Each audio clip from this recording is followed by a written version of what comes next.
Yeah, whatever you want. All right, yeah. See, that's a vacation. That is a vacation.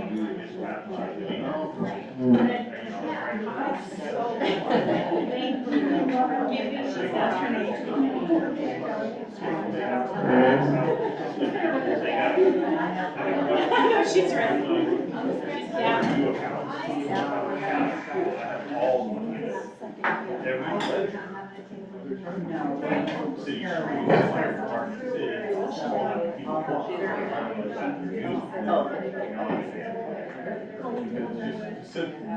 I am up. The city is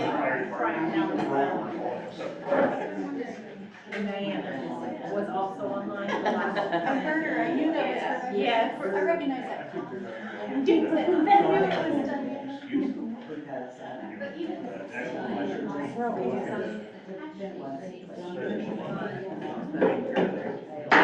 Can we call this meeting to order? We'll begin with our pledge led by Commissioner Miller. I pledge allegiance to the flag of the United States of America and one nation under God, indivisible, with liberty and justice for all.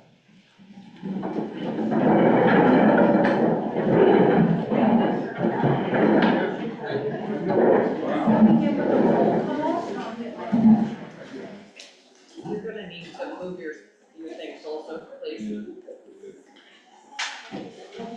Roll call. Commissioner Bueller. Here. Commissioner Day. Here. Commissioner Hewitt. Here. Commissioner Rubes. Here. Commissioner Robertson. Commissioner Speaka. Here. Commissioner Terry. Here.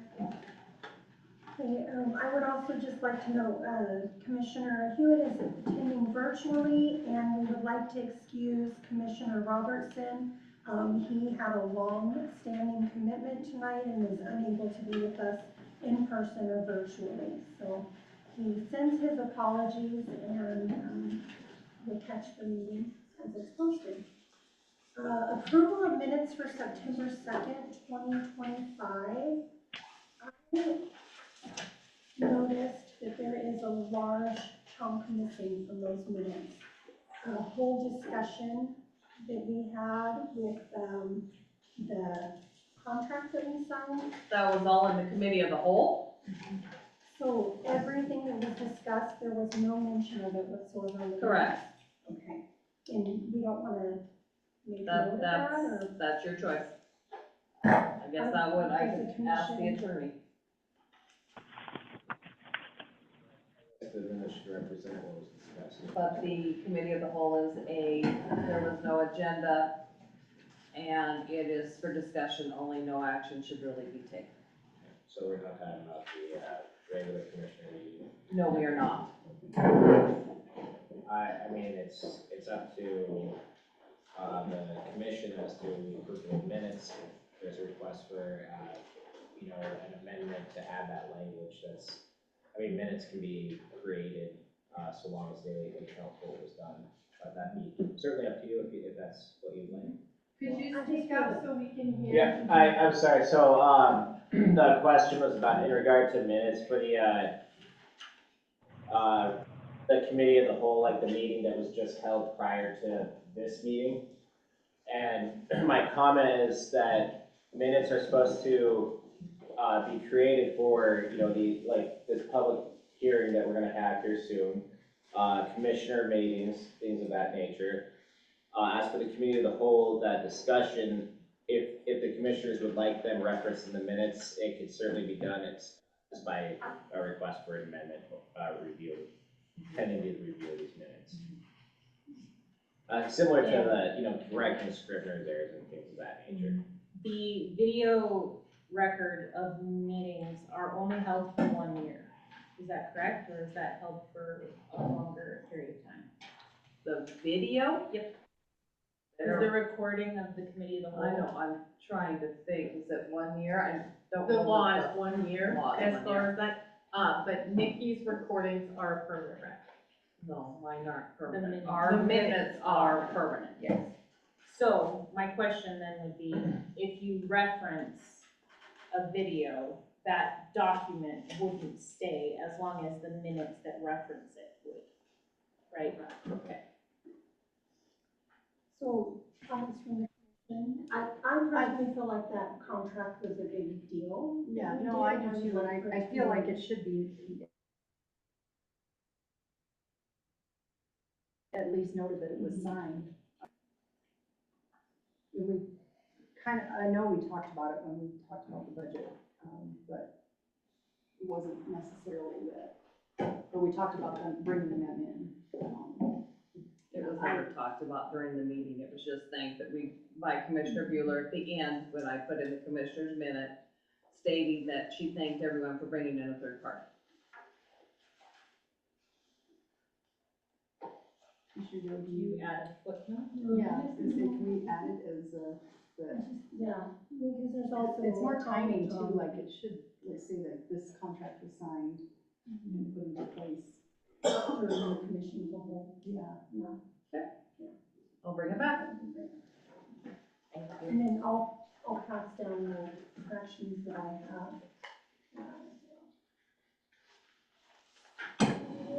And I would just like to note that on my commissioner minute, I did state that in the future, any correspondence to the city, like the letter received from the state, be relayed to the commission immediately. But maybe I wasn't clear in what I was saying, is that not just correspondence, but I think issues and concerns need to be brought before the commission.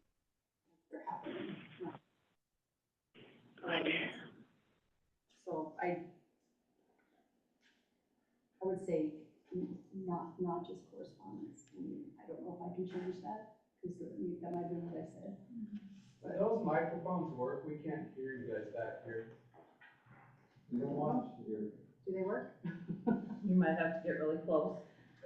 Can you hear me now? That's better, yes. You can make any change you want. You did say correspondence, but you can make any change you want. If you do not feel the For comments you made. clarification. I will write it on here then. Thank you. Okay, so for approval of minutes, do we want to wait until we see all those corrections? Yes. All right, we'll move forward. There are no courtesies, no proclamations. We'll move on to board and commission reports. We'll start with Commissioner Hewitt. Do you have anything to report from the airport? No, I was unable to attend the meeting. Okay, awesome. Commissioner, speak up. I believe there's a Snowy Mountain meeting this Thursday, but I am going to miss it, so, or minutes. Commissioner Bueller. The library board will meet this Wednesday, September 17th at 1 p.m. in the upstairs meeting room of the library. Commissioner Roots. Nothing at this time, not till the end of October. And Commissioner. So it's, our next Central Montana Foundation Board meeting is September 23rd at 2 o'clock. So it looks like I stand solo. I have a report from the Park and Rec Department. So we met on September 3rd, and we talked about the programs and the projects that are going on at the Civic Center. We had 135 kids register for flag football, 125 soccer signups. The fall and winter rifle is happening along with women's volleyball and the junior high volleyball in Special Olympics. They're seeing turnouts for that already in the Civic Center. Fall hours will see more consistent hours and change a little bit. The weight room remodel is underway. Pool, as far as the pool and summer staff, we had a pool closing report. Summer staff did an amazing job. Friends of the Pool was a great support. There was lots of community positive feedback for both the staff and the conditions of the pool and how clean it was. Friends of the Pool received funds from Central Montana Foundation, and next summer the pool will have a new motor for uncovering tarps. So that was exciting. The Parks and Trails saw some staff changes. Just Serve did some community volunteering and did a trails cleanup with over 30 volunteers. And Just Serve will also be doing playground maintenance, providing mulch and spreading mulch in the next week. The mini volunteer programs like Just Serve, Northwestern Energy, and First Bank have really kept things going out on the trails and in the parks during these staff changes. We also received a discussion with the Snack Shack update with the new facilities that's happening over at Frank Day Park. The roof has gone up, I believe. The doors and windows are being installed.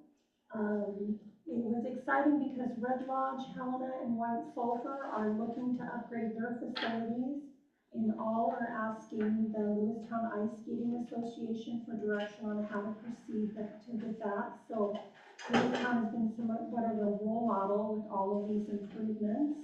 LISA is the longest standing youth program of 10 years associated with the city. There was also a discussion held on the MOUs with the different organizations throughout the city regarding Park and Rec Department. All are being updated with a new point of contact to ensure consistency and compliance of agreements. And those will be looked at having all of those updated and new and enforced by the beginning of next year. And our next meeting will be held on October 1st. It's a Wednesday at the Civic Center at 7 p.m.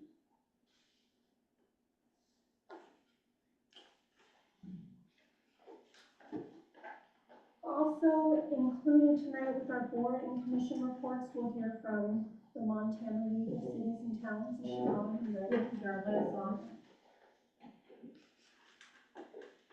on. So as you may have heard, the commission contracted with the Montana League of Cities and Towns and their financial services to come in.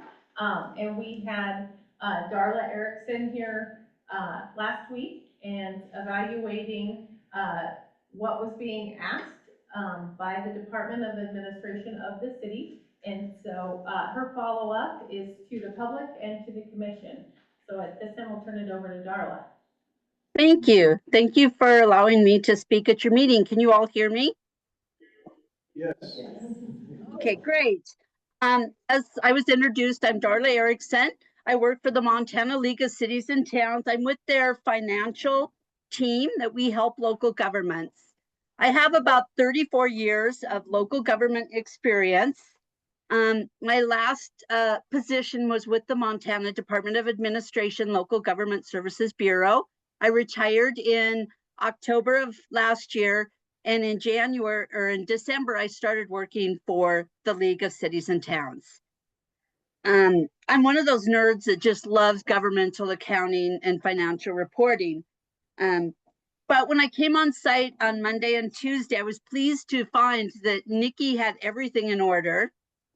It was a great, really great session. We worked together. We completed what the department was asking for. We haven't received word yet on if everything was accepted by them. I think one of the first things I want to point out is they never gave Nikki clear direction on what they wanted. Really, that information came later in their September 2nd email. They started telling what they wanted on the reconciliation. Nikki provided me with a copy of what she had sent to the department, and there were a lot of things that one of their things that they said was it was cumbersome, which it is, because Lewistown isn't a simple small town. You know, you're on the larger side in the state of Montana, and you have a lot of activity going through different bank accounts and investment accounts. And Nikki had everything reconciled. When I came in, it was reconciled. July was reconciled. August was reconciled. What we did together is put it in a different format that I think that the Department of Administration wanted.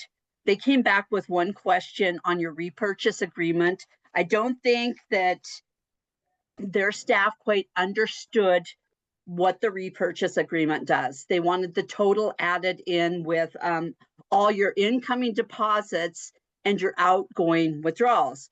What that would do is inflate the amount of your deposits and withdrawals because it's a sweep account. It's sweeping from your main checking account.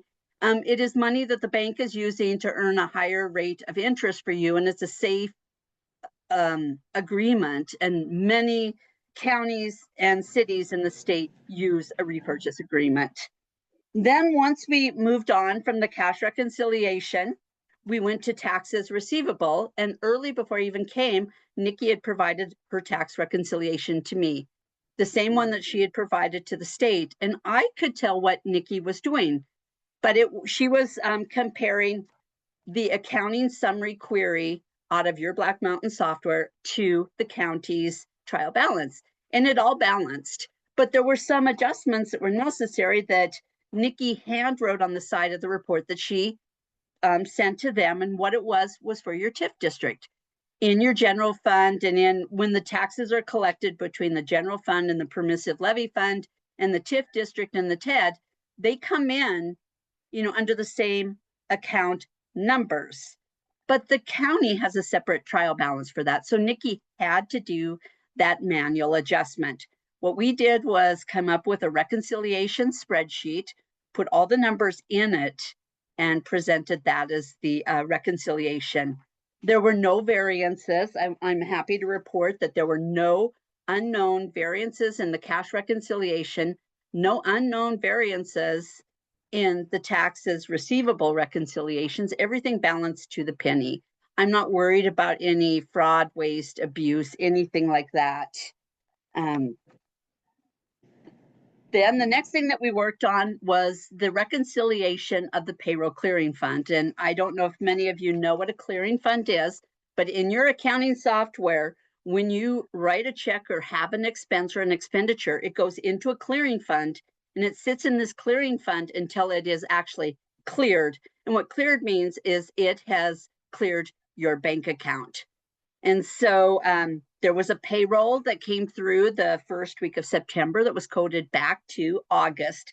And so there are some numbers that we had to reconcile in Black Mountain software. If it is an electronic item, once you issue the electronic item, your software says that is gone and it's out of the bank account. Any checks, things like that that you have, you manually adjust in your system and say this check is cleared or that check is cleared the bank. But an electronic or ACH item, we have to do adjustments for. So Nikki had all the items that had not cleared the bank, but the liability still is sitting in the clearing fund. And we could tie all of that back together. No variances. I was happy to report that. And everything checked out. The next, one of the findings that you had received was on the budget document from last year. They said that it wasn't complete. And they also said that some of the cash balances did not tie to your system. And what they mean is the accounting software. And Nikki and I worked on what they call the tax levy requirement schedule, the non-voted levy schedule. And we tied that out exact. Your budget is balanced. There are no negative cash reserves. And the cash reported tied to your system at the date that we completed the pages. I have to say, sometimes those cash balances will change very, very slightly if there are fiscal year end adjustments. And I know that your audit firm is coming in to do fiscal year adjustments. So we'll want to probably take one more look at that.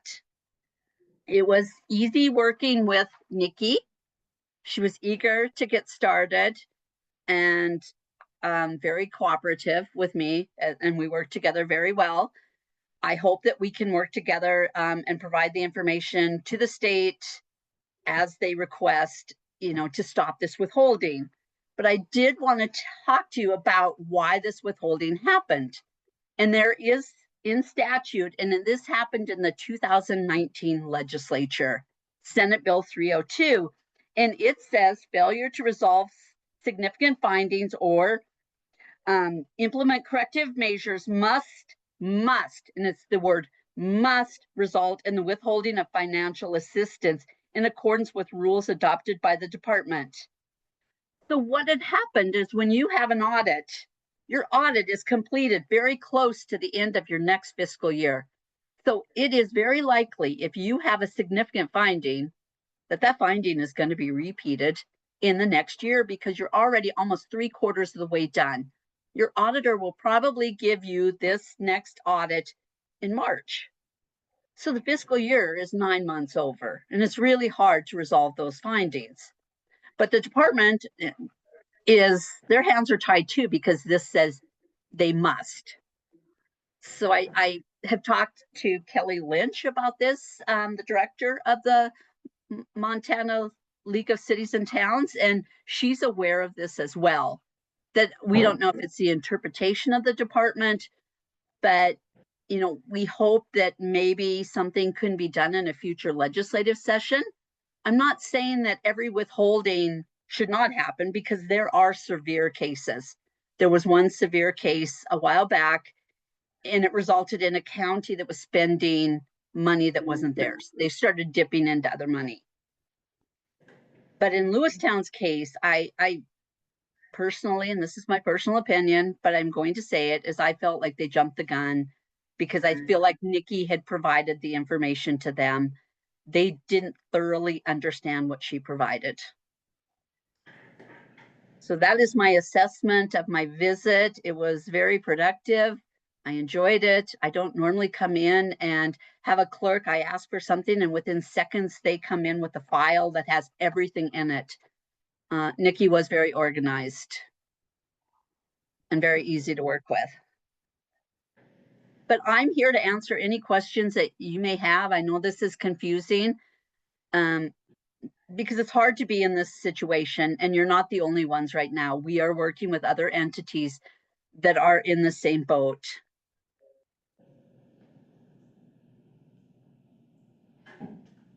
Thank you. Could you speak a little bit about the advice we were given from Kelly Lynch was to push back a little bit on the DOA. What do you feel can be done for us as a commission to try to get those funds released ASAP? I think Kelly is going to prepare something and present to you, asking that the department consider, now that you're in compliance, you've shown them that you're in compliance. All it took was Nikki having a little bit of assistance and putting that in a format that DOA should accept. And that is Kelly and Jennifer Olson at the Montana League of Cities and Towns. That's their position to work with the legislature on that. And I think they are going to start that and write something on your behalf and submit it to the Montana Department of Administration. I wrote a full report up, sent it to Kelly, let her know, what I found was you were easy to work with. Everything is accurate. I have no concerns. There probably was a time maybe where it was difficult to be timely. And you do have an audit firm that is very risk adverse. And I do want to point that out. I would never say that is a bad audit firm because that's a great audit firm. But they are very risk adverse. And if they see something, they write it. We joke about some of the findings that they write that are just like their standard 3, segregation of duties and things like that, that you can never do anything about. Auditor prepared financial statements, they write that. Those are standard things that they write. They're a good audit firm, but if they see something, they're going to write it. Other audit firms might have a higher threshold where they allow just differences. I know in Danielle's letter, she said that they would allow a 10% variance and you had a 0% variance. With the one audit, I think they came up with a $4,000 number. That was 0.03%, not even close to 1%. And Nikki found that amount and adjusted it. So it was never really a long-term variance that you had to handle or write off or show as a loss. I think it's going to be important moving forward that we keep up. We send this information in by the due date to prove that you want to work with them. I think that's the most important thing that you can do now, to gain their trust in you.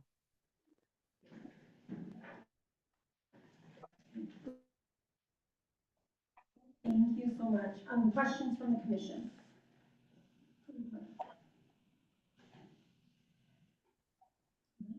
I just really appreciate the information, very helpful, very clear. And also, thank you for coming in so quickly and having this come to understanding and resolution in a very quick and efficient manner. Thank you. I really enjoyed coming in. It was a piece of cake, honestly. It was just putting the information together and helping Nikki. She had all of it there. She just needed a little bit of assistance and kind of giving her a format, because the Bureau had never specifically written out what they wanted. So it was hard. And then she received the email from them, I think it was on September 2nd, after they had already made their determination. They said they'd send a cash template, and they still, to my knowledge, have not sent that to Nikki. So I feel like a little bit of this is on them as well, because they did not provide the guidance that they could have provided to you as assistants and let Nikki know exactly what they were looking for. But I'm happy that I could come in and help, and I hope that I have a little bit of an insight knowledge working for them for about 18 years. So I have a feeling, I hope that what we emailed in is accepted. If not, I'll be surprised. So it would appear that the Department of Administration was just assuming things and never got around to asking any questions. Is that accurate? Yes, I do feel that way. I feel like they have a young staff right now. They've gone through turnover recently, as well as everyone else out there. And I feel like this is just a way to burden our local governments, and we're going to lose more clerks out there, because this is devastating when this happens to the clerk. It's devastating, and it's happening to quite a few right now. The league went, I think it was about, maybe close to 2 years ago, when they decided to form the finance team. And I think it was something that was necessary out there when they took that step to provide training and guidance to the local governments, because where else can they turn right now? You have us and the local government center at MSU.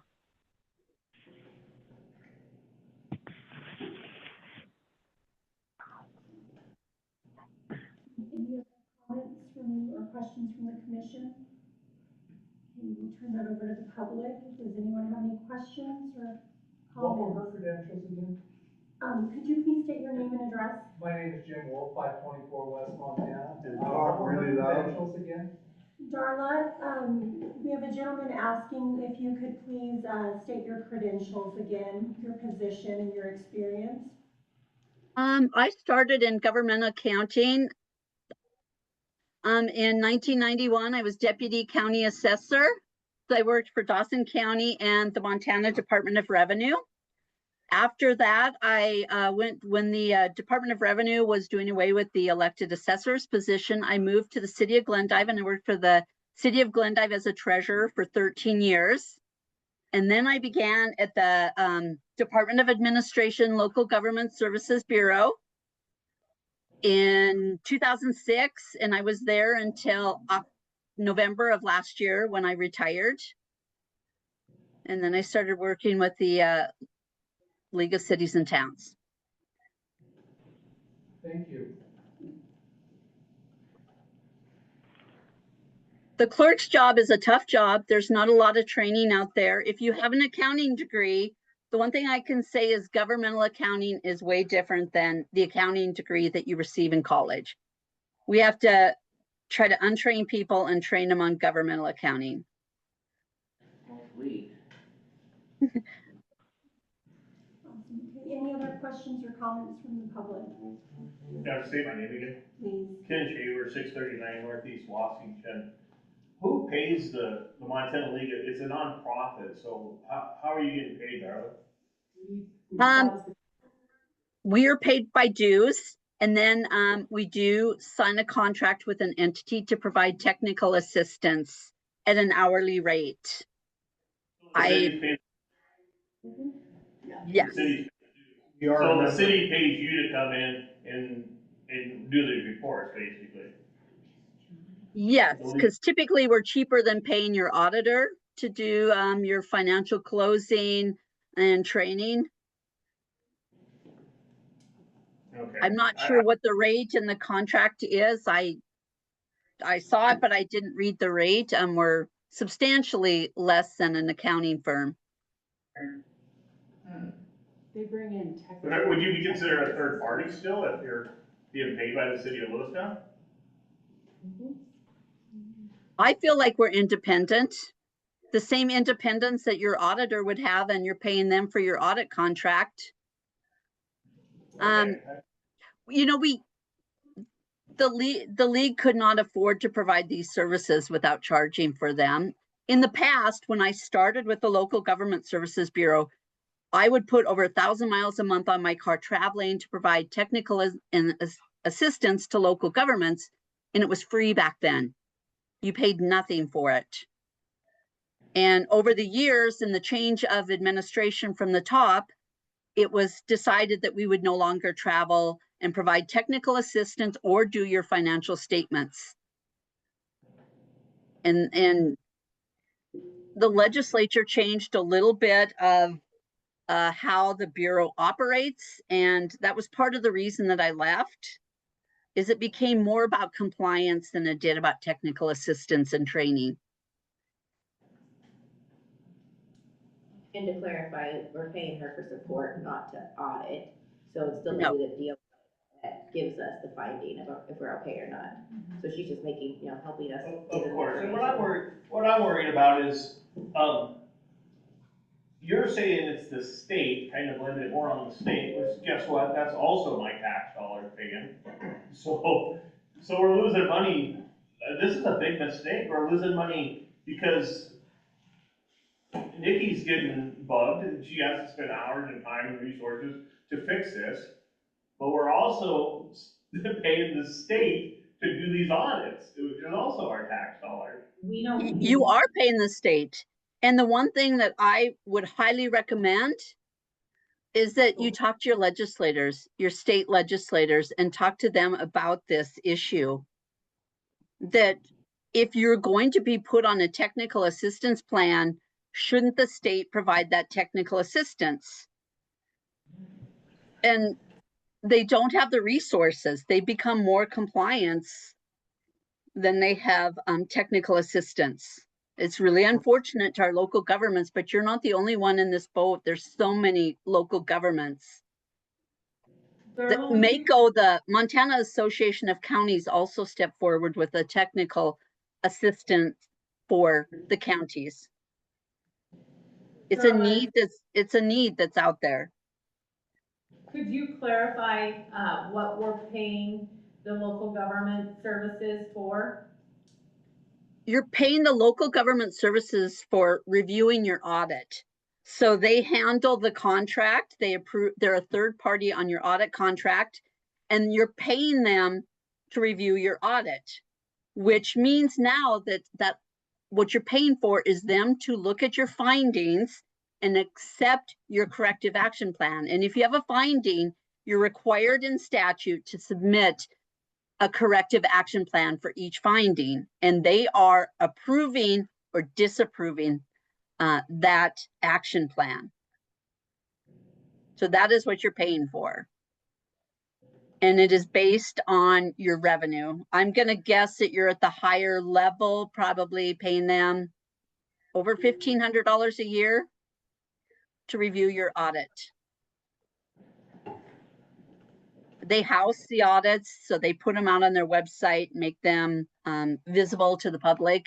That is a benefit for their smaller towns, but I mean, larger cities have that information on their website.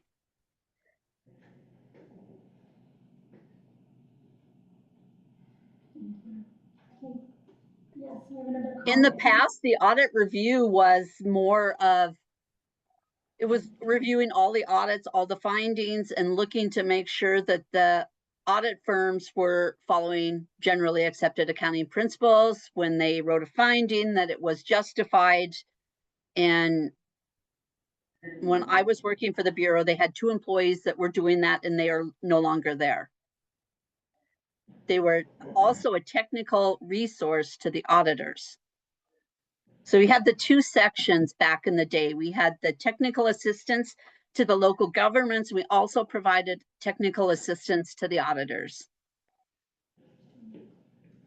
It's changed over the years. Another question from the public. Name and address, please. Yep, Mary Baumstark, 509 4th Avenue North. Are there any recommendations for like policy or procedure that could prevent this from happening again that the city will be employing? Could you hear that okay, Darla? Yes, my suggestion is just to ensure that you remain timely on the reconciliation, that they're completed timely, and you make that a priority. They're provided to the city manager for review. They're being done, and I think one of the issues was the auditor said that they were not timely. So moving forward, it's important to do it monthly by the 15th of the month at the latest to have the reconciliations completed. Your auditor wanted you to reconcile taxes receivable monthly. I know I've talked to other individuals out there, including our finance team, and you know, they were balancing maybe quarterly. So, but I would still recommend, since your auditor suggested that you follow what the auditor has said and their recommendations. And then Holly, could you add in on that when we passed the budget at our last meeting, that we with the caveats of how the commission will be viewing those as well? Yep, so they have seen the submittals that are going to the state, and they have those tonight, and will continue to get those for the next 3 months. So for a total of 4 months, they have a 15th for the prior month's balancing, that those 3 accounts that Darla went over, which are cash, payroll clearing, and tax and assessments. And then we are also going to give them year-to-dates on budget and revenue and expenditures. So those are some of the provisions that they put in. But again, correspondence, check-ins with the league and different things like that will be more frequent too. Thank you. Darla, I have another question, good favor again. In all your expertise and years of doing this, Lewistown's budget's $24 million, up $4 million from last year. Do you think do we have I know you're praising Nikki, and I will too, because she's also doing a lot of other things for us here in the city, like getting me records and everything when I ask. But with a budget that big and everything, do you think our finance department's staffed enough, or would you like to see, or would someone like to see Nikki have an assistant or something? That's a trick question, because I can always say that, you know, local governments need more staff, but sometimes they just can't afford that staff. I mean, if it's feasible and they can afford it, it would be wonderful for segregation of duties. And also thinking about in the future years and training someone to take over. There's a lot to learn, and it takes a long time to get comfortable. And it doesn't take, I always say it takes a clerk about 3 or 4 years to get comfortable in their position. There's so many things they only do once a year. Once a cycle, once a year. Thank you. You're welcome. Any other comments from the public or questions? Okay, anything from the commission? Thank you so much, Darla, for coming in tonight and being with us and reporting all those findings. Thank you. And if anyone has questions, they can go to the Montana League of Cities and Websites and find our contact information and ask us questions. So feel free to, drop a line sometime and ask a question if you have it. And thank you. Thank you for having me. Thank you. Hey.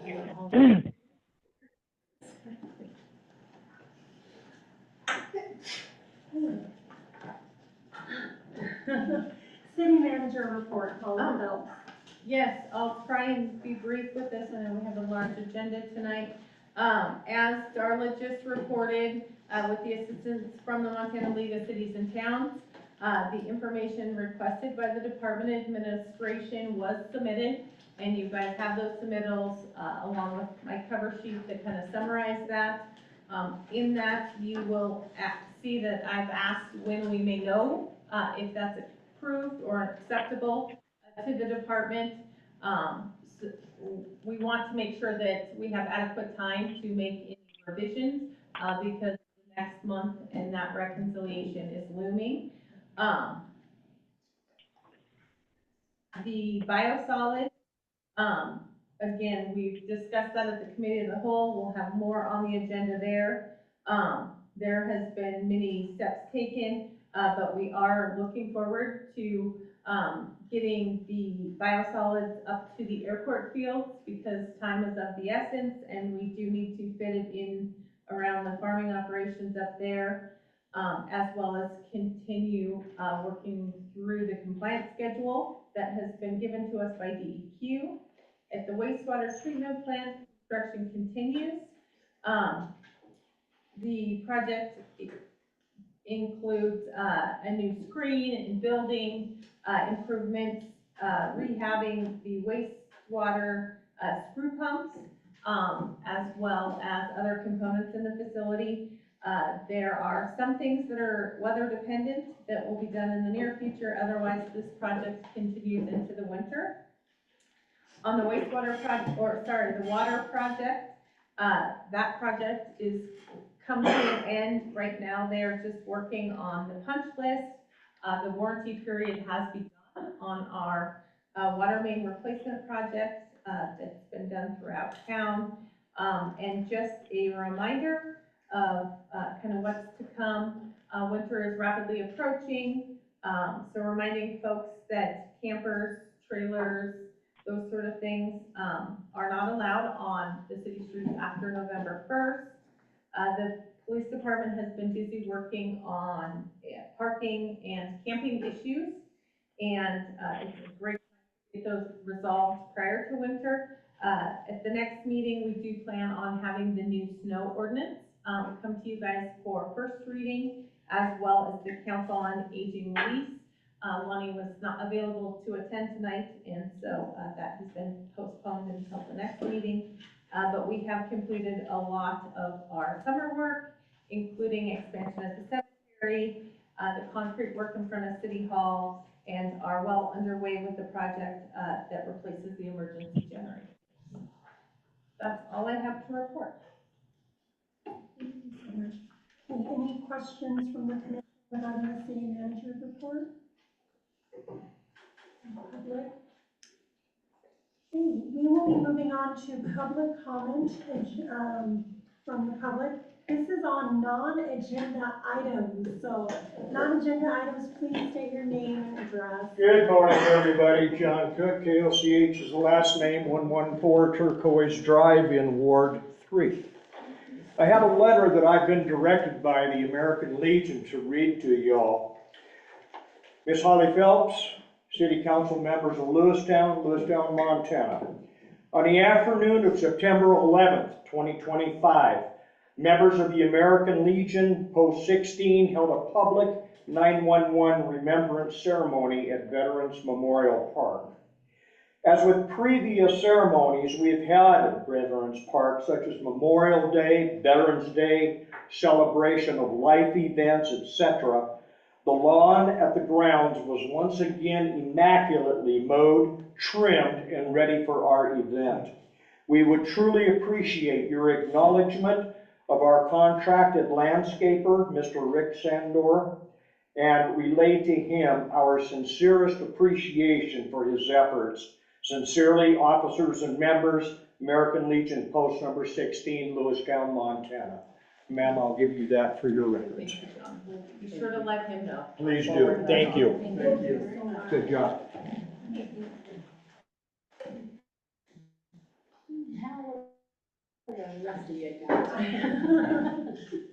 All right, any other public comment? This is again on non-agenda items for this evening. So it's not on the agenda? Okay, we'll move on to the consent agenda. Acknowledgement of claims that have been paid from September 1st through September 11th. Do any commissioners have any questions regarding the agenda?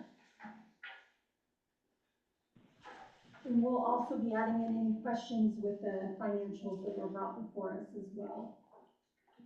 Just a comment, and going through this, I see a lot of money being spent on what has been called the snack shack. And one item in particular was some doors to the tune of a whole bunch of money and like 20-some thousand. And I couldn't imagine a building that small having so many doors, but I go down there and it wasn't the fact that there's so many doors, it's just that they're really good doors.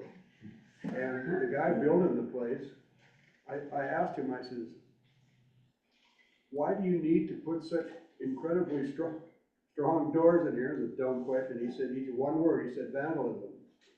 I mean, these doors have got metal frames, they're metal clad, there's no windows to knock out of them, and the hardware they're putting on is obviously close to Fort Knox. I would like to rename that to like the Lewistown Hockey Association Warming Hut / Friends of the Pool Concessions, something like that. Snack Shack does not do that building justice. It's not a shack anymore. Yes, we've been talking about that. Oh, but man, that name's got some So could resonance that- with folks. I mean, I know it would make some Billberg very happy if it was listed. Is there a way to just start calling it the facilities? I will ask my bookkeeper to make sure that's how it's worded in the claims. Now, there's no. Say there's no goodbye to shack the about- shack. No shack about it. No. That's what I love about you, Ron, is your attention to detail. Yes. I couldn't imagine. Yeah, good job. Just for the benefit of everybody, that is a great partnership utilizing a lot of funding from the Fergus County Recreation District. And so partnering with the swim team, the Friends of the Pool, and the Lewistown Ice Skating Association, and then utilizing what we have right now is $150,000 set aside for that project. But it's been a great project done very economically with a lot of volunteer labor and things like that through really no additional cost. Well, to the guy pointed out, Ace Plumbing is, I mean, he's charging for the materials, but all his labor is free. And that's like $180 an hour. Yes, there's been a lot of contractors and great tradespeople that have, So that is like a donated. community building. But anyway, that's all I have. Thank you. Any other questions regarding the agenda? I move to approve the claims that have been paid from September 1st to September 11th, 2025, in the amount of $129,335.17. Second. Second. We have a motion from Commissioner Bueller and a second from Commissioner Rubes. All in favor, please raise your right hand. Aye. Awesome, thank you. Any questions before we move on regarding the financials that were provided to us here that's being looked at by the DOA? What? No? No. Okay, Enough said. awesome. Okay, we will be moving on to our regular agenda tonight. I would just like to remind that all citizens, the public's invited to make comment before the commission votes. So just rereading there that all citizens are invited to make comment on any agenda item prior to action being taken by the commission. Just a reminder to please give your name and address when you stand. Is there still a 2-minute limit? Used to have a 2-minute limit. I think that's something that can be avoided. Okay. Okay, we'll be beginning with item number 1, which is a public hearing to obtain comments regarding the City of Lewistown's overall community development needs for economic development, housing and neighborhood revitalization, and public facilities, including the need of low and moderate income persons, and the possibility of applying for Montana Community Development Block Grant. The public hearing is now open, and I'll turn time to City Manager Holly Phelps. Yep, so the state of Montana, Department of Commerce receives funding, from a federal allocation, that they have set aside for the CDBG and specifically housing, but they do have, facilities, planning grants and other things like that. They do target the low to moderate income categories. And so today we are just here to hear what the community thinks we need.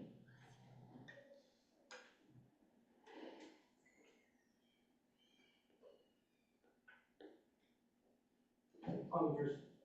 My name's Logan Smith, 513 West Erie.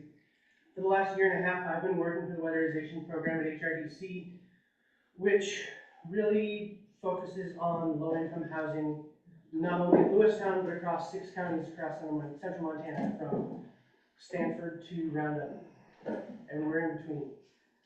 The need that I have seen for low-income housing is fairly dire.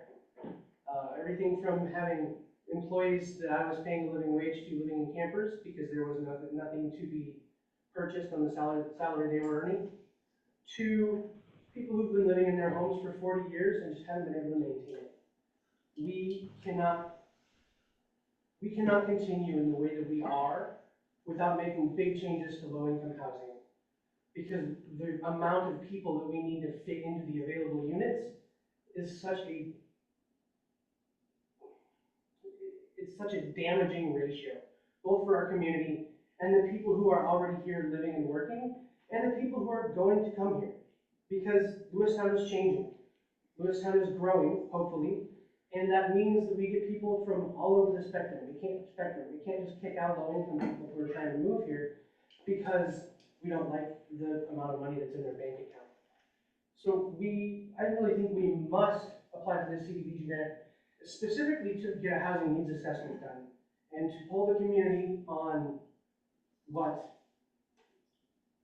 kind of this just in a large scale.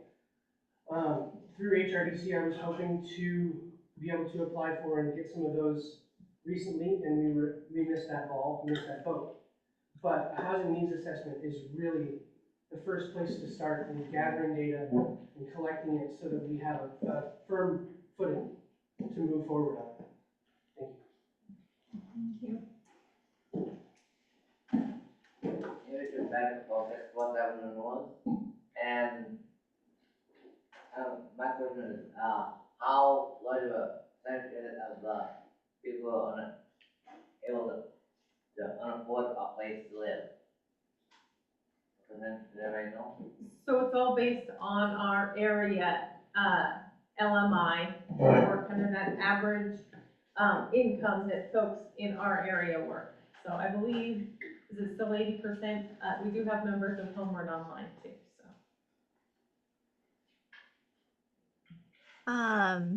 Hi everyone, my name's Erin. I'm with Homeward. We are a affordable housing developer. So we build and preserve affordable housing communities across the state of Montana. And part of the reason that this is on today's agenda is to discuss a housing need that we have identified at Ouellette Place. So Ouellette Place is there in Lewistown. It's 100% subsidized, so it comes with a rental assistance. It also serves families making 60% area median income or less. This property has been in operations for a little over 15 years, and we are running into some needs with this community. So we have identified some moisture issues at this property that we need to investigate and we need to repair. It is causing significant damage to the property and could, be a health and safety issue if left unaddressed. We also have a lot of aging appliances, like, kitchen ranges, hot water heaters, other things at this property that have been in operations for so long, they need to be repaired. And so we are hoping to pursue the CDBG grant to help preserve this property. And if there's any questions about Ouellette Place and kind of the work and the need that we see at this property, I'd be happy to answer any questions.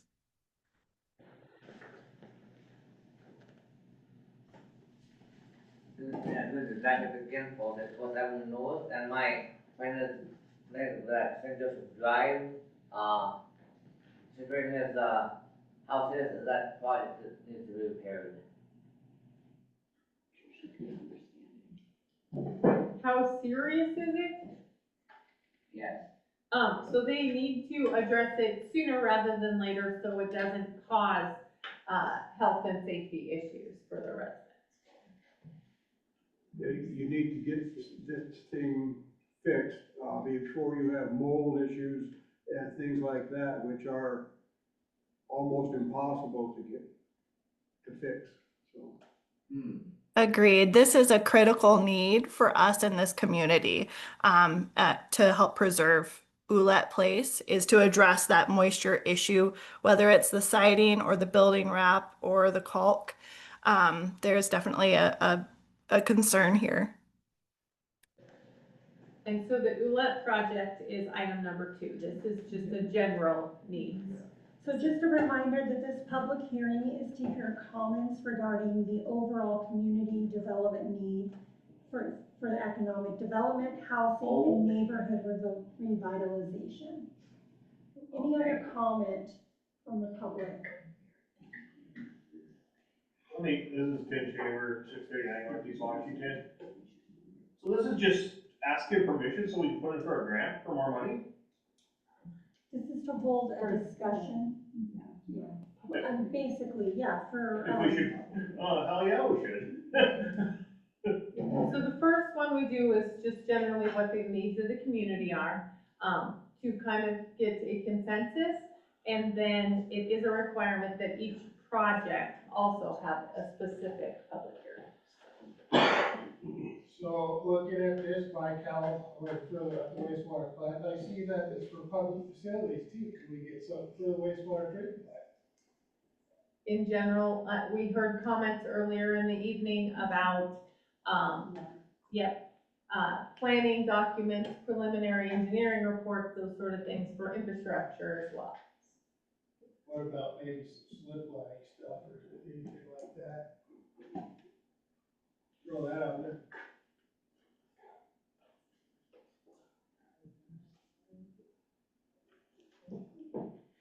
Okay, any other comment? We'll go ahead and we'll close this public hearing. Is it our turn? No, yep, you go for it.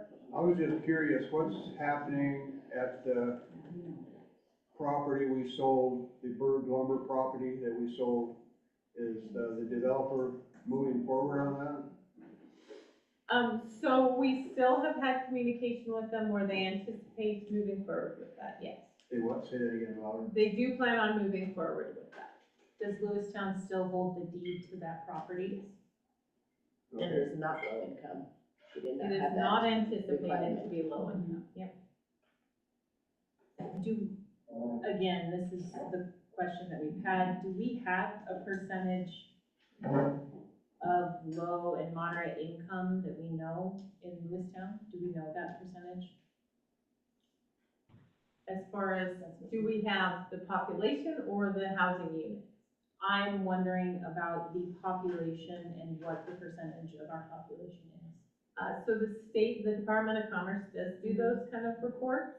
And I think we touched on the housing needs assessment and how, again, yes, that's a document that has been done, but it's a document that constantly needs revised, updated. And we've had a housing needs assessment done, but how many years has it been since that was last accomplished? Snowy Mountain did one, I maybe wanna say 2012, they were the last one, and I feel like it was after the previous growth policy, kind of prior to us initially putting out bird lumber. Yep. For the feasibility study. Okay. So kind of in that time period. I have a question. Jody Warren, 416 West Morris. So there was a new apartment building being built behind Action. Do we know where that is standing, if that's gonna be low income, and have the permits been issued and executed for that? That has been done. They actually had to come and do a zoning amendment. So that is something that the commission's all aware of. That does not plan on being low or moderate income.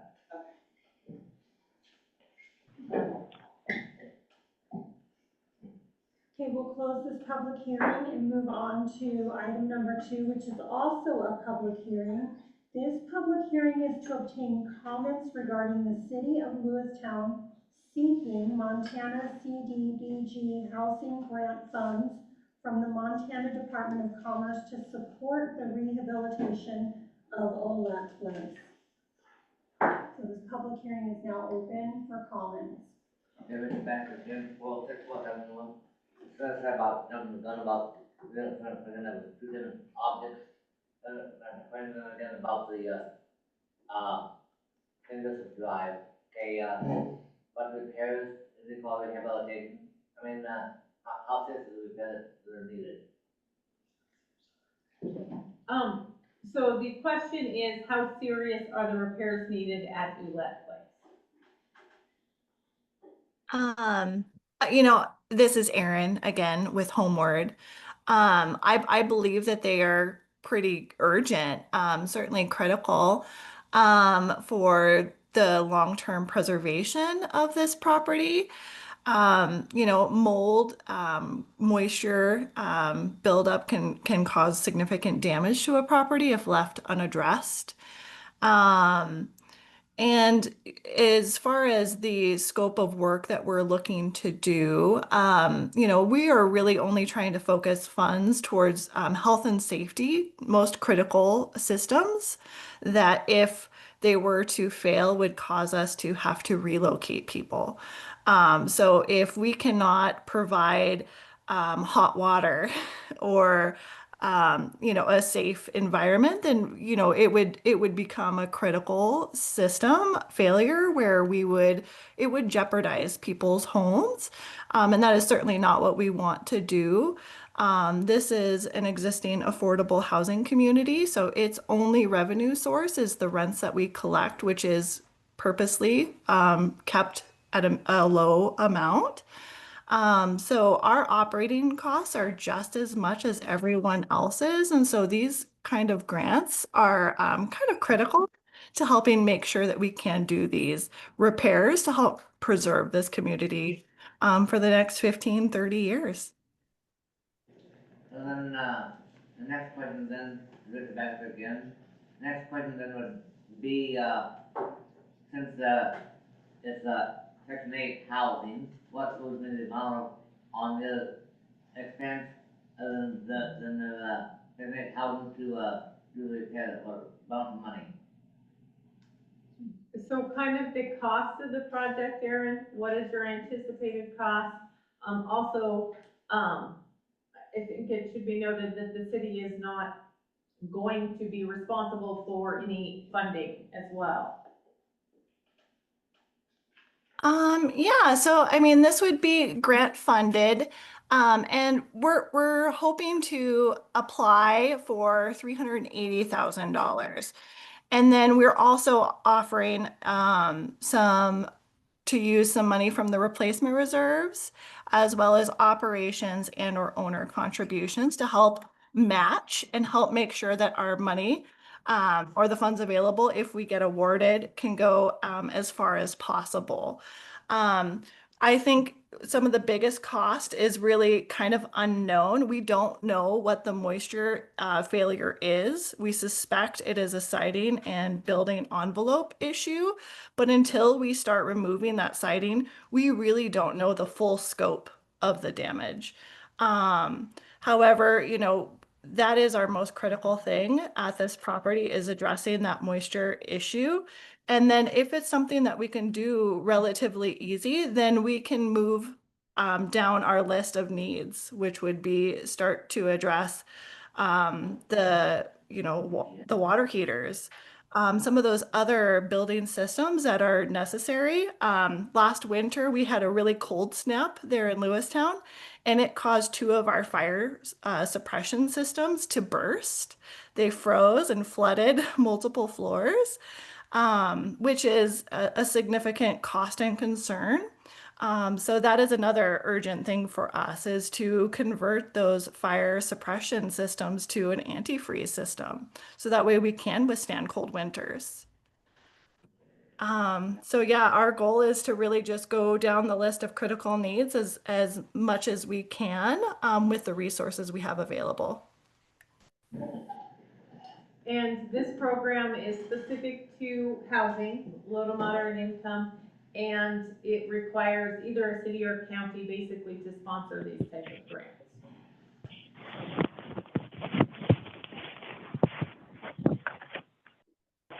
So of this grant, and the city is sponsoring it or working in partnership, but the grant is managed and owned by Homeward, yes, and administered by Homeward. Thank you. Okay. We're providing the name. They're doing all the work. This should be easy. Any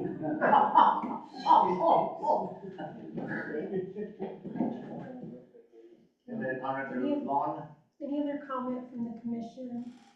I will say too, that I've worked with Homeward, this is Kelly and Terry, Aaron, and I've worked with Homeward on several projects here in Lewistown through just the community involvement that I've done. And they are one of the most stand-up organizations you could possibly work for in this kind of, sort of situation, and having them on board and supporting them, I'm 100% behind, and they will get this done. So I will say that. All right, we'll be closing this public hearing. And now moving on to item number 3, which is discussion and action on approving resolution 4209, a resolution authorizing Homeward to submit an application to Community Development Block Grant on behalf of the City of Lewistown for the rehabilitation of the old lead apartments. City Manager Holly Phelps. Yes, so again, as we've discussed, the applicants are required to have a sponsor, either a city or county. And Homeward has stepped up to meet a huge need in our community for affordable housing. Their property at Ulett Place, which houses 24 affordable units, is in dire need of some maintenance and rehab. And so they are asking if we will partner with them and sponsor a CDBG grant.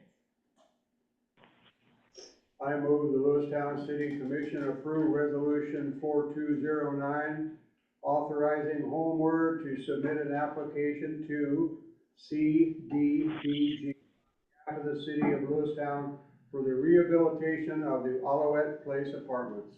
I second that. Awesome, we have a motion from Commissioner Roots and a second from Commissioner Terry. Any other discussion or questions from the commission? From the public?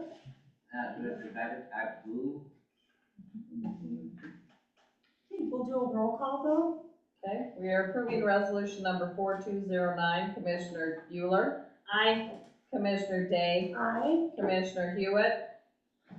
Aye.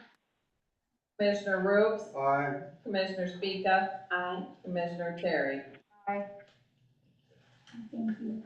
Okay, item number 4, discussion and action on approving a bid for the 2025 street improvement project. City Manager Holly Phelps. Yes, so Public Works has, on a comprehensive project, for street repairs across the community. Included in your packet, was the project itself. We did get one bid back, on this project, for a total base bid price of $1,348,675. This is within the budgeted amounts anticipated for this project, and this contract would be written as such that the work could start in the fall or be pushed off until spring.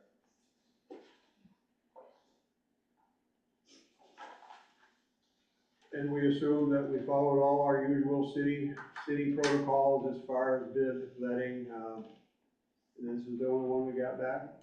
We had 2 parties interested in the bid, but this is the only one we've got. Okay, thank you.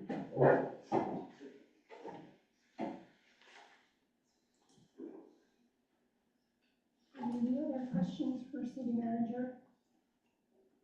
I move we approve the bid for 2025 street improvement project in the amount of $1,348,675 Can you include in the motion? by Century Companies. Thank you. Second. Okay, we have a motion from Commissioner Speaka and a second from Commissioner Bueller. Any other questions regarding this bid? So this will be done in the fiscal year 25-26? Is that what you're In saying? 26. Yep, in 26, thank you. How were the projects determined? All of the different, I noticed like each particular item number is what they're doing, where they're doing it, street to street, all of those different things. So the Public Works Department, in conjunction with the Street Department, goes around and evaluates all the streets across the town, and comes up with a rating, and then we see what we can do within the budget. Where we're making a conscious effort to spread those improvements around to all areas. So this is mostly like all priority projects? Yes, which is based on traffic count, road condition, curb and gutter, things like I know that the public has been asking for a lot of street improvements and a big project being seen. This is it. Yes. Any other comments from the public? Yeah. Deb Hollister, 324 Sparkle. So would this be a time to bring up the idea of not just doing the surface, but doing the deep clean underneath the streets? Like, what if we were to prioritize, say there's a street that's really raunchy, and we make that a priority, but then we start with the infrastructure that's below that is gradually collapsing and aging. Because that's part of the reason that we have so much chlorine, and there's people who are, like I was saying before, they can't even raise minnows because the content of the chlorine is so high. So, I don't know, it just sort of grieves me as a citizen to see the surface being done. It's like eating bad food and having a chemical peel as a facial. You know what I mean? It's like get to the root of it and then work up and then finish it off. So I just like to propose that. As part of these projects, Public Works will go out and run sewer lines, run storm lines to make sure there's not any issues. Prior to a project like this, we don't want to dig up a newly constructed street.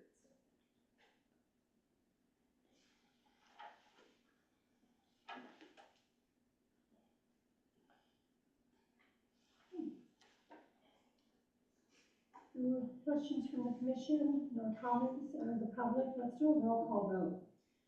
Okay, we have a motion on the table to approve the 2025 street improvement project bid awarded to Century Companies in the amount of $1,348,675.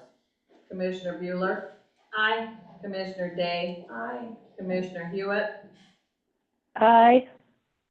Commissioner Rubes? Aye. Commissioner Speaka? Aye. Commissioner Terry? Aye. Thank you. Item number 5 is discussion and action on proposed settlement offer to address the wastewater plant violations. City Manager Holly Phelps.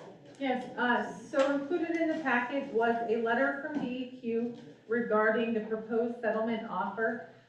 Again, this would be the first step in moving beyond the violations that were flagged out last year.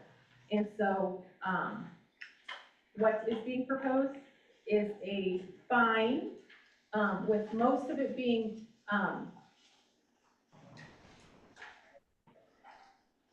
forgiven, and then some ongoing corrective action plans, which include comprehensive plans regarding some of the stuff we touched on tonight. Some of this work has been done already, but some additional planning and follow-up with the department. And so that total amount for the fine is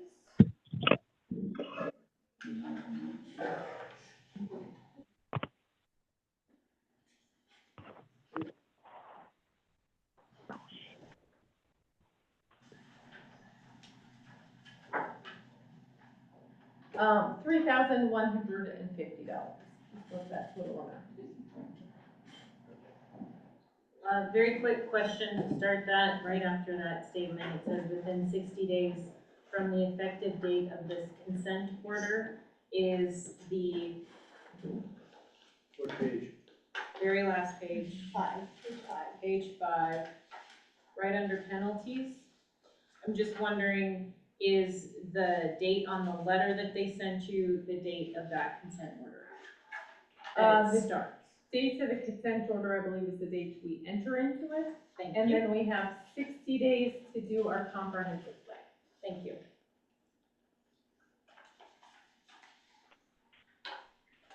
In reviewing this, I see, in particular, page 4, all kinds of dates and how many days, and it doesn't say how this could be accomplished. In part, B on the top of page 4, for modifications requiring review and approval, Lewistown may not start any construction or modification to the system prior to receiving written approval from the DEQ. We need something from them, there is no date. They might take too long and put us behind on all these dates that follow in C, D, and E, and FA. You know, we must notify, FA, we must notify the DEQ of any anticipated delay within 10 business days after we've become aware of it, you know. This is a very one-sided thing, which I'm feeling squeezed. I don't like that feeling, but. Ron, I can totally understand that, and feel that way, but I mean, we're the ones who have not been in compliance for 27 times. My second question is, to comply with this, who's gonna do this? What team is gonna do this? It's gonna take more than one person to do all the paperwork. So myself and staff at the wastewater plant have already discussed this. We also have support of the engineering firm. For some of that information, we may rely on them to provide documentation. But as I said, many of those corrective action items have already been addressed, either in this project or as just routine maintenance. Have you visited with Mike about all this? I'm sure you have. I have. I mean, he's welcome to speak to it, but yes, we have discussed. Okay. Is this doable? I believe it is, yes. Okay. Most of it's done. He said most of it is done. All right. As far as the one-sidedness, I mean, we do have the attorney in the house, if he wants to weigh in on, you know, yes, that is definitely a requirement. Anytime we change, from designing new mains to changing out, we are allowed like with like, because the entire facility has been approved by DEQ. But anytime we vary from that, it does require approval from the department. So, because I'm looking at this as a legal document, right? Okay, so where is the findings from our city attorney on this? Like, what is your? My findings? Yeah, like, is this all, like, So- have you been through it? It's certainly one-sided, so it's just like We any. are not in compliance, I mean, So, we're in trouble here. The problem is we have, Montana DEQ looking at it, and, they do have their procedures that they've had to go through, their investigations. We could certainly go back to them with, if you had specific concerns in this document, we can certainly make a counter offer. I haven't been tasked with analyzing this, line by line, but in general, consent decrees, when you're dealing with administrative issues, you just have to weigh out the balance here of what do you think is appropriate. I would rely on what Mike is saying, what I think Ron's Mr. Hugh Prove's question was very on point of, is this possible? That's a good start right there. After that, you have to just look at the agreement for what it says. For the settlement, I think it's fair. Could have been worse, it could have been less. There have been a lot of issues down there that the DEQ ignored and then decided to heavily hand us all of a sudden. There's been things that have been addressed and in the works, but the timeline didn't work with DEQ and us. So that is where we got fined on some things. So $3,000 fine is, in my opinion, should probably be voted on yes and move on. And we will look to try to not make any mistakes in the future. And all of the parameters outlined in this have you read this document? I'm assuming you have. All of the outlines or all of the parameters you've reviewed, and you feel like we can be successful moving forward with all of the stipulations. Well, I mean, most of it was what the construction is going on right now, and the biosolids is their biggest deal. Yep. So, I'd say we're already moving in that direction. And I would say that. Depending on how you guys vote on the biosolids. Yeah. Is that a separate line or the same? Okay. And I would assume too that, one of the reasons the fine is, because when they first came to us, it was $100,000. So going down to $3,000 is. That's what I'm saying, we should probably take it and run. And, but you've worked very hard to get us to this point as well. Well, I don't The know how to take that, is that people going downhill? No, we're not with construction, there was a lot of stuff that went on to get us Yes, from point A to it's point been B. interesting 17 years. So I'm just trying to digest everything. So in the beginning here, it says within 30 days of the receipt of this letter. So are We have to respond to this, yes. okay. And by yesterday, by today, yep. So they are fully aware that, the commission is making the decision tonight. How come this didn't come to us sooner? Because of budget, and they were fine with that, timeline. But I mean, why didn't you tell us about it sooner? This is dated August 14th. It's almost last month. Yes, yep, and I don't know exactly when I got it, but yes. Just going through it, evaluating, discussing what is practical and not, with staff and the engineers. Have the engineers seen this? Yeah. And previously, the communications with DEQ had been coming to the commission, are they not now? I think some are and some are not. Because we didn't obviously get this letter. And there's other correspondence that is not being channeled through the previous approved methods. I move the Lewistown City Commission approve the proposed settlement offer to address wastewater plant violations. Second. Okay, we have a motion from Commissioner Rubes and a second from Commissioner Speaka. Any other comments from the commission or questions? I would just like to note that when we're put forth with like these type of legal documents, I'd like them more vetted and not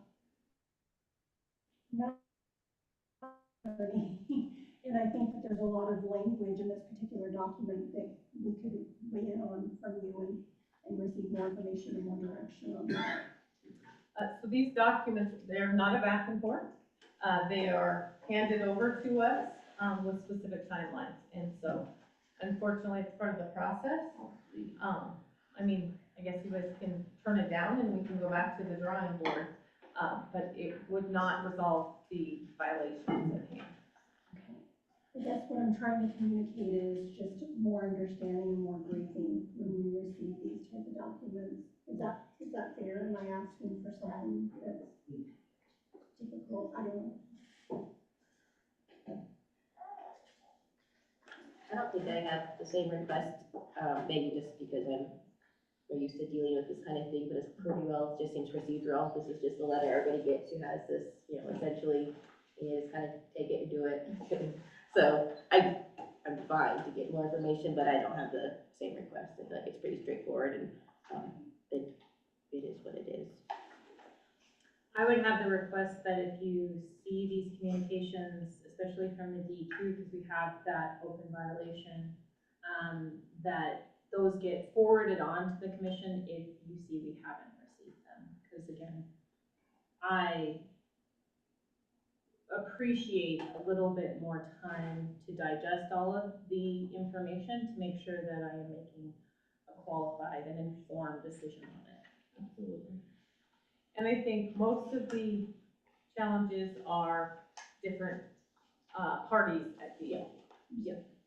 And that's why, again, it would be great, as you are the funnel of information, if you could just double check and make sure that the communications are coming to the commission. Thank you. And then, I mean, are we gonna know, like, when you're able to send these in and stuff? Like, cause what if we do start to get fined?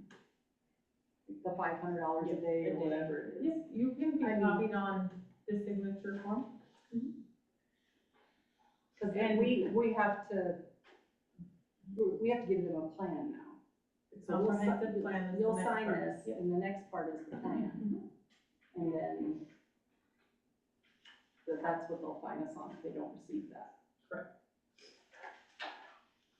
I move the previous question.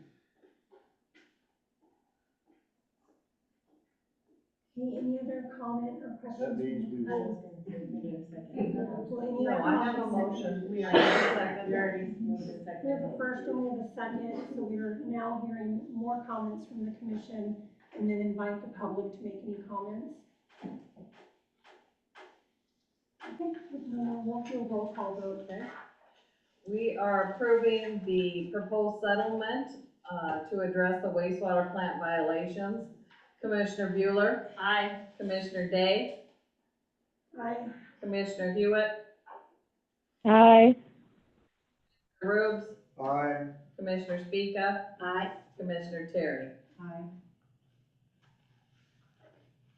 Okay, item number 6, discussion and action on determining how to dispose of biosolids in the future. City Manager Holly Phelps. So this is a topic we've discussed several times now, what it looks like to dispose of our biosolids as we move forward. Again, in your packet was a letter by the Big Spring Watershed Council, and you had your presentation, by Robert Pesta and Associates earlier discussing, several different options. One that involved composting, one that included a couple of different options of land application. And so, I don't know what the commission's desires are, if they want to just review those recommendations. Again, there are several different options.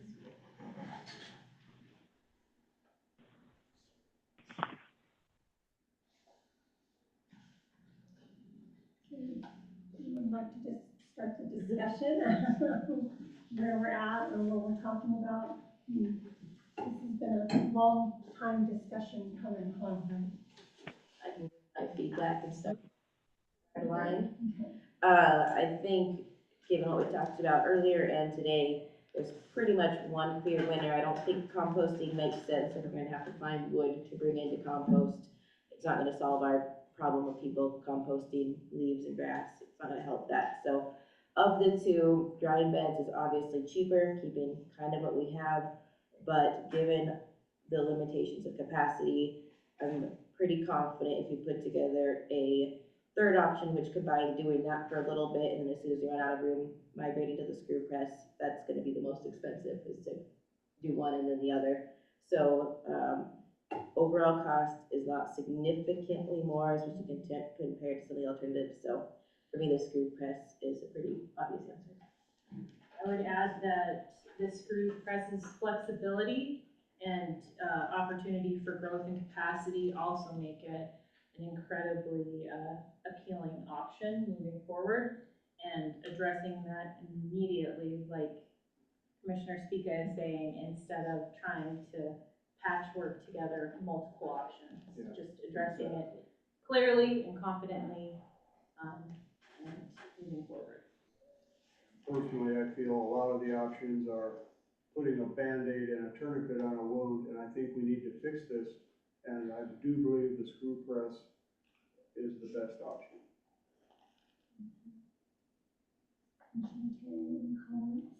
No, I know I haven't been involved in all the conversations that you guys have been, but, I trust in what you're saying and stuff, and I really appreciate the presentation that Paul did, just to kind of break down like what is gonna work and what's not gonna work, and I 100% agree that composting is just not the way to go, you know? But I also want, with what Commissioner Bueller was saying, is that I think we need to move quickly and soon on all of this, just because I think we're back on not complying here with DEQ unless we fix this too. So our schedule is to have, kind of the plan made this month, and then turn around, and by the end of the year, have at least a plan for construction, and get ready to bid it, because, complete compliance is December of 2026. So you say the end of this year for the plan? Could you say that Design. timeline again? Yep. So we have to have our decision in September, and then that information will be shared not only with DEQ, but the engineer, and then they will go to work devising a project, designing a project to construct that. And then that gets let so that it can be constructed prior to the deadline, which is December of 2026. Commissioner Hewitt, do you have any comments or questions regarding the options we've been discussing?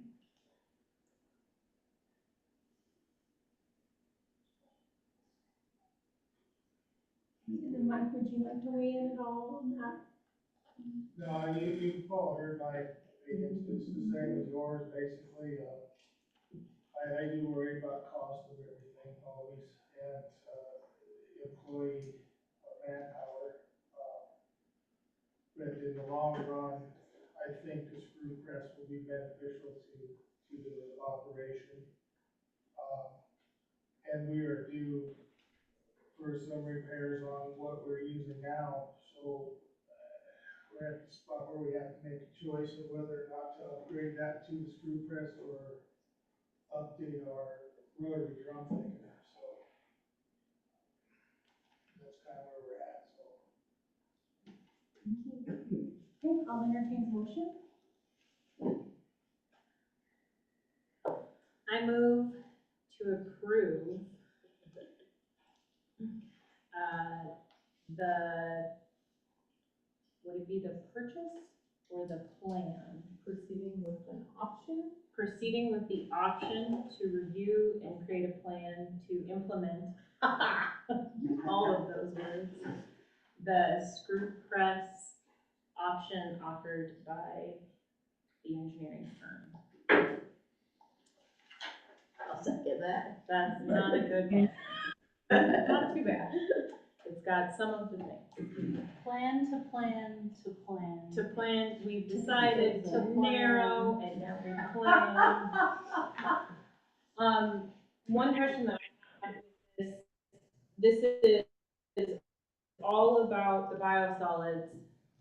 The stormwater was also an issue and that has been, we've been working on that, right? So the violation we're talking about and the kind of violation we're trying to resolve is not biosolids, because we have no, DEQ does not have a biosolids permit with the city of Lewistown. It is to get us back in compliance with our, Perfect, and that is all what we've done with first, and then this is to update our facility to be awesome and amazing. so you will be addressing both of the wastewater plant violations. Yep. This one being stormwater, the first one, the prior agenda item, is the plant itself. Okay, we have a motion from Commissioner Bueller and a second from, I'm sorry. Motion from Commissioner Bueller and a second from Commissioner Speaka. Was that motion clear enough for you? Could you please? Would you read that back? Thanks.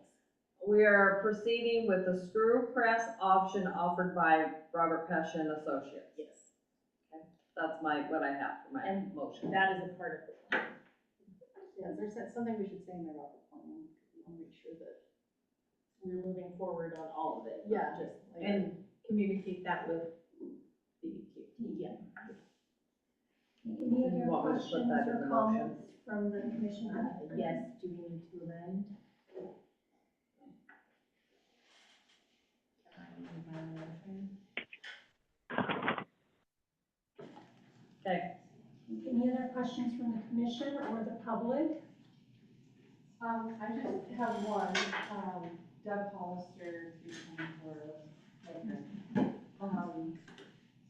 once this is approved, and I think I heard that it takes 20 years and then it will have to be replaced, do we then budget in, planned obsolescence so that we're not caught with another big bill? So yes, plans for, capital improvements, depreciation, that sort of thing to capture. But many of these will, require ongoing maintenance and things like that. So at 20 years, it doesn't necessarily stop working or stop functioning for us, but may last a lot longer. This system actually has that expansion capability and stuff like that. So with good maintenance, it could go even longer than that. There is also the possibility that in 20 years that the EPA, DEQ make our numbers even tighter and we will have to upgrade plant anyway, depending on. Oh, yeah. So although all the PFAS stuff comes through the water line, it will probably hit the sewer limits, probably 20 years, but those equipment, we can't really plan for that now because we don't know what those are. And I think that's why we have those capital improvement funds, to make sure that we do have some kind of amount of money set aside for when things happen.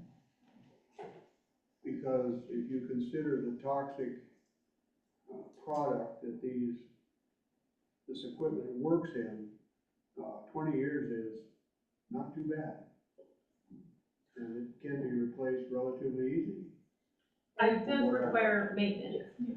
I did have one quick question. During the presentation, Paul had said that there was a certain amount of usage that these types of screw presses are run through initially to show.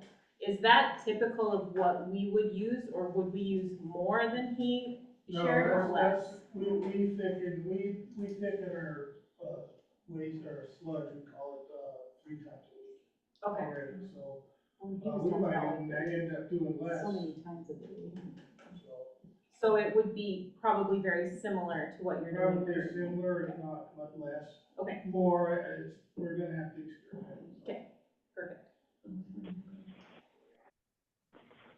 Really appreciate you being here tonight. Thank you. It's been interesting. Oh, Okay, we have a motion from Commissioner Bueller and a second from Commissioner Speaker. Let's do a roll call vote. And the motion is to proceed with screw press option offered by RPA and communicate with DEQ. Commissioner Bueller, aye. Commissioner Day, Aye. Commissioner Hewitt, Aye. Commissioner Rubes, Aye. Commissioner Speaka, Aye. Commissioner Terry. Aye. Okay, item number 7 is discussion and action on a request to vary the driveway width at the Fergus Federal Credit Union located at 106 East Juneau. City Manager Holly Phelps. Yep, so both the planning department and the building department have been working with Fergus Federal Credit Union on a expansion that they are planning. And their consultant is also online, but included in your packet is the information on the driveway, and what's being, as well as, what city code currently has.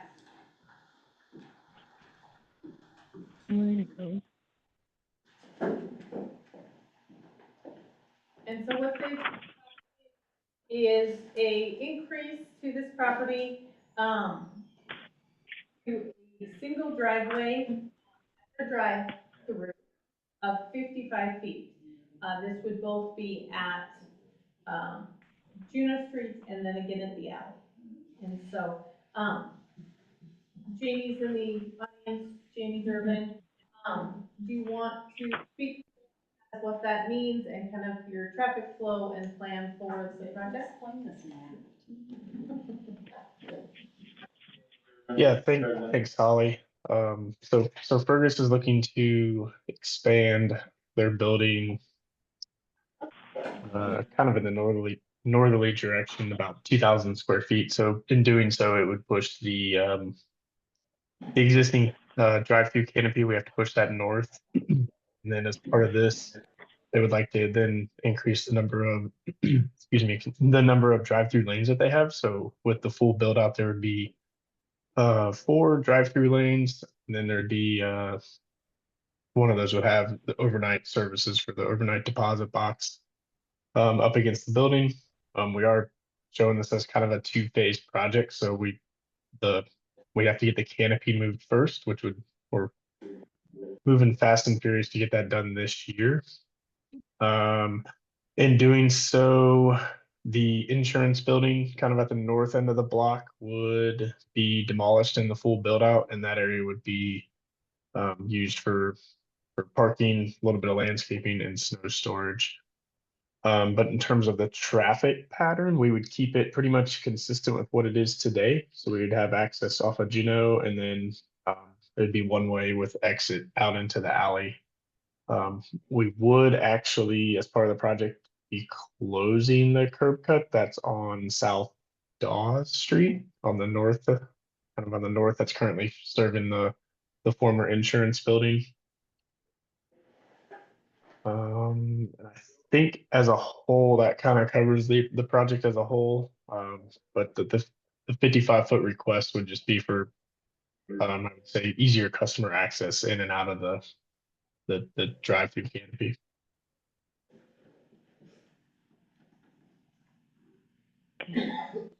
And so as you can see, you know, the credit union owns the entire block with this project. And so, it doesn't necessarily fit our minimums. And that's why, deviations from these requirements come directly to the city commission. and should be only granted when there's unusual conditions or strict adherence of this chapter would cause undue hardship. And so, that's why it's here today. I don't know if Jamie has anything else to add. The real Jamie will stand up now. Yeah, so phase one, is that Joe or is that, who was on? That's David. David, okay. Anyway, like David was saying, so our phase one, the McKenna building, currently we have a drive up in the current location, right? So phase one, we will be putting the new drive up over towards McKenna's building. So currently there's a tree right there that we're gonna remove that tree, and we need a curb cut from there to about, probably to where McKenna's curb cut is existing. Phase two, once we get that up and running, we will shut down our current drive up. We'll take out all that concrete, we'll put in a curb cut there because we're gonna add on 2,000 square feet. So we will shut down that curb cut, pour sidewalks, so on and so forth. And basically, phase three the McKenna building will go down, we'll landscape it, we'll have kind of similar landscaping as is on the front on First Avenue. So, and plus people won't be able to drive across like they do currently at First Avenue, they can't drive across onto the street. So we'll block all that off.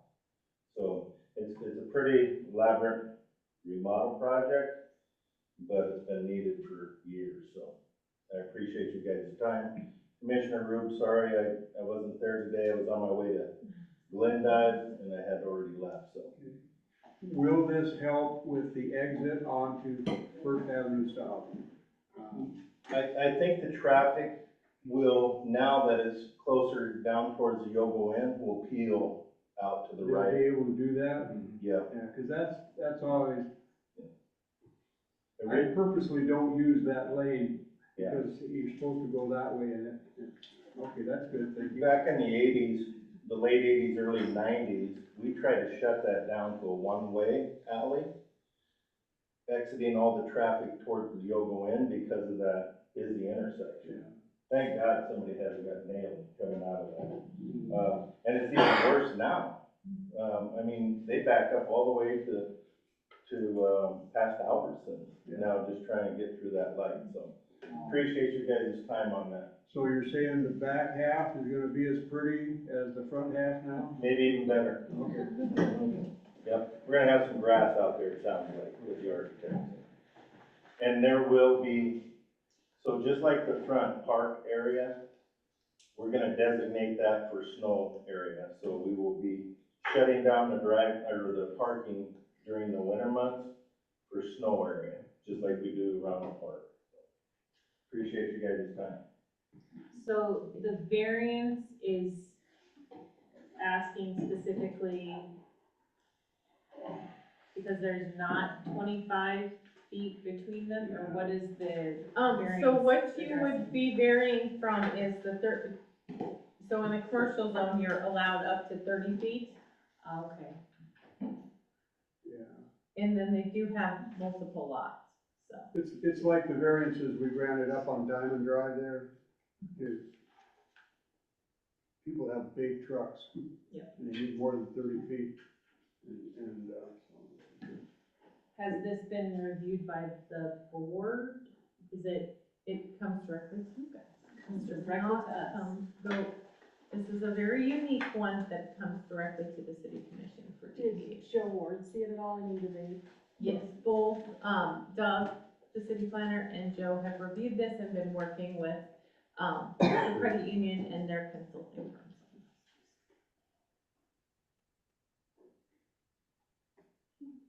Motion? I move to approve the request to vary the driveway width at the Fergus Federal Credit Union located 106 East Juneau. Second. Okay, we have a motion from Commissioner Terry and a second from Commissioner Rubes.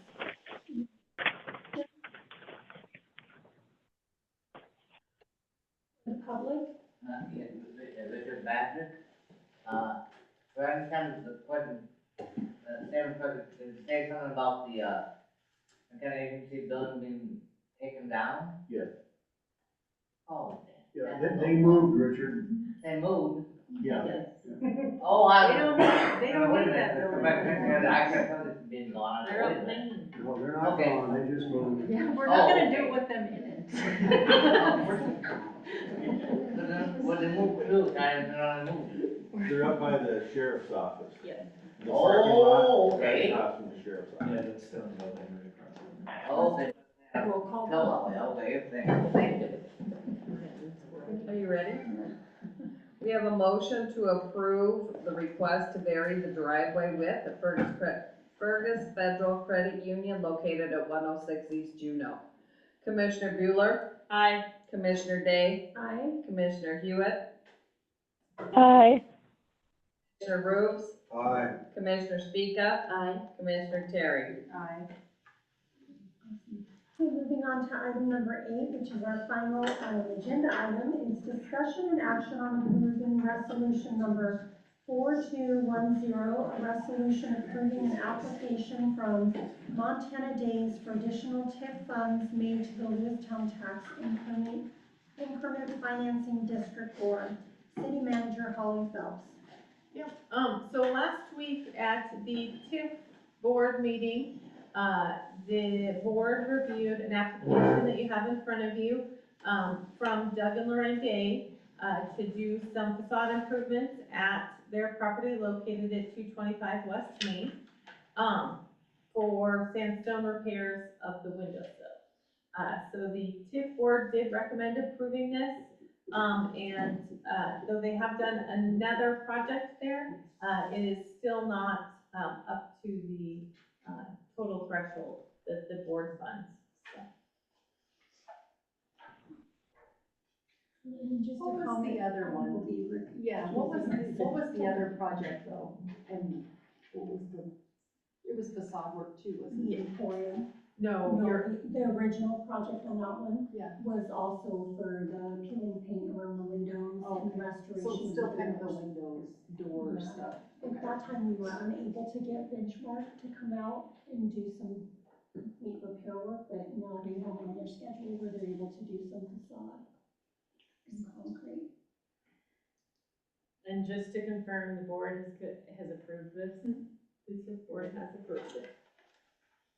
I move we approve resolution 4210, a resolution approving an application from Montana Days for additional TIF funds made to the Lewistown Tax Increment Financing District Board. Second? Commissioner Bueller and a second from Commissioner Speaka. Any other questions or comment from the public? And then when, is it a little cafe, correct? Correct. Yes. Okay. Okay, we'll do a roll call vote and I will recuse myself from. Commissioner Bueller, Aye. Commissioner Hewitt, Aye. Commissioner Rubes, Aye. Commissioner Speaka, Aye. Commissioner Terry. Aye. Thank you, Nikki. Okay, citizen requests. Do we have any citizens requests tonight? Okay, we'll move on to Commissioner's Minute. Commissioner Hewitt, do you have any comments or a minute? I just appreciate I appreciate all the information that was given by the different entities on all of the items that were on the agenda. Thank you. Commissioner Speaka? I basically say the same as Commissioner Hewitt. I appreciated everybody who joined us and gave information. I've never been on a meeting where so many visitors online. It was amazing. And also shout out to Nikki for evidently making that whole process super easy.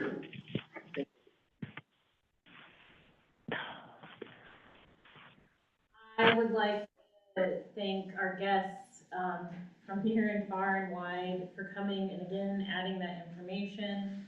It was very important to discuss the league's findings, and it was also very important to hear of the quality work that is coming out of the city office for the financing.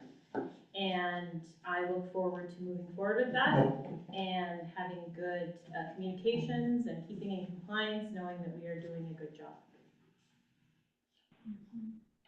Commissioner Roots? I just appreciate, you look around town and there's a lot of construction, this city is just looking better and better all the time, and, the TIF funding is part of that, so, I just wish the credit union could have taken advantage of that. They still can. They still can. Don't break ground until you put out a. Don't tear that building down. Yeah, they have It's faith. not true. Give your pleases. Commissioner Terry? I don't have anything. Thank you. I just also would like to comment, I know that this week has been a long one for the city and the departments, and I really appreciate all the hard work that's gone into making things very transparent for us as commissioners, and the communication that has come forth with that, and all of the hard work. We are blessed to have a financial clerk that we have, and I look forward to having our funds back in place where they need to be, and I know that the commission is dedicated to continue to work to make that happen, and